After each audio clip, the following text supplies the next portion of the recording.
Hi, welcome again. In this course, we are giving importance all the three data structures of Pandas equally. We have designed this course especially for beginners to gain their knowledge in data analysis.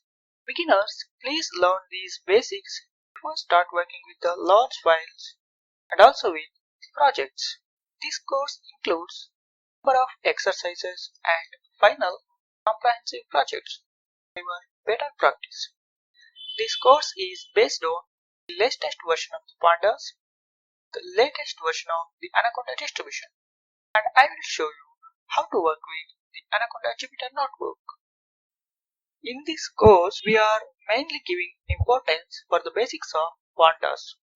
We tried our level best to cover the basics. Still, if you find any missing things, then share it with us via email or feedback so that we will cover it and update it as soon as possible, or suggest how to learn the things with our best level. In this course, you are learning in three stages as I shown in the figure. This course is unique because you are learning almost all the basics required to prepare data using Pandas.